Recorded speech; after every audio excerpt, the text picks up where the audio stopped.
আমাদের সহকর্মী মহিমিজান শুরু থেকে নজর রাখছিলেন, এ পর্যায়ে আরও একবার যুক্ত হচ্ছেন আমাদের সঙ্গে।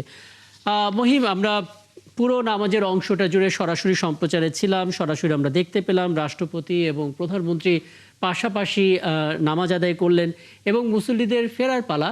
যারা আসলে নামাজে অংশ নিতে পারেননি তারা হয়তো বাইতুল মোকাররমের দিকে যাবেন, কিন্তু যারা আসলে ফিরছেন নামাজ শেষ করে তাদের কথাটা একটু শুনতে চাই।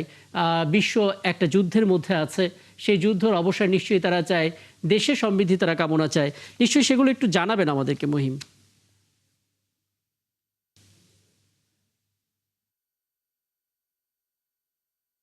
আপনি ঠিকই বলেছেন, শুধুমাত্র মুসল্লিরা না, বা নামাজে মোনাজাতেও যিনি ইমামতি করেছেন তিনি ক্লিংকার বেশি থাকলে সিমেন্ট বেশি খাঁটি। আনোয়ার সিমেন্ট।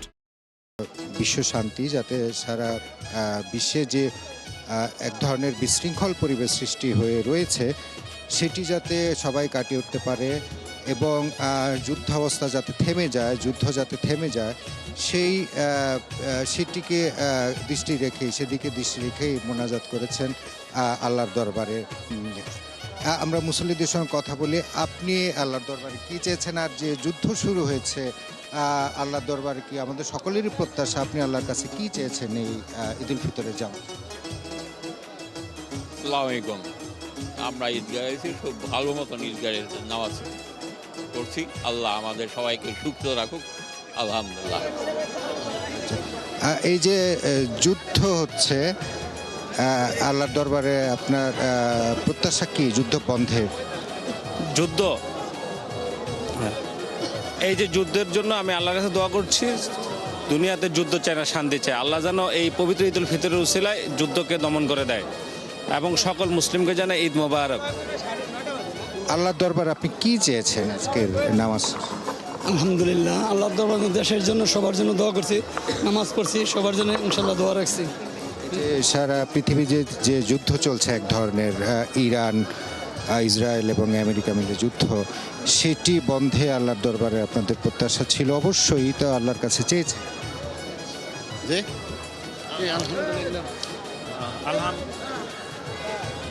আলহামদুলিল্লাহ, সুদীর্ঘ 30 দিন সিয়াম সাধনার পরে মহামান্য রাষ্ট্রপতির সাথে জামাত আদায় করতে পেরে অনেক আনন্দ অনুভব করছি। দেশের জন্য, সমৃদ্ধির জন্য, মুসলিম উম্মার জন্য, কোথায় কোন মুসলিমের শিকার হয়েছে তার জন্য দোয়া করছি। আল্লাহ যেন এই জামাতের মাধ্যমে পৃথিবীতে শান্তি প্রতিষ্ঠা করে। সবাইকে ঈদ মোবারক।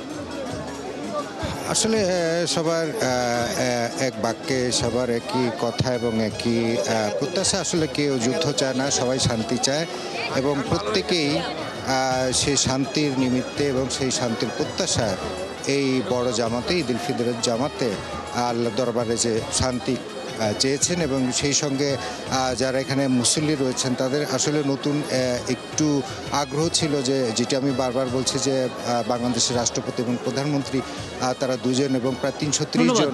খুবই অনেক ধন্যবাদ মহিম, আরো কথা হবে নিশ্চয়ই আপনার সঙ্গে।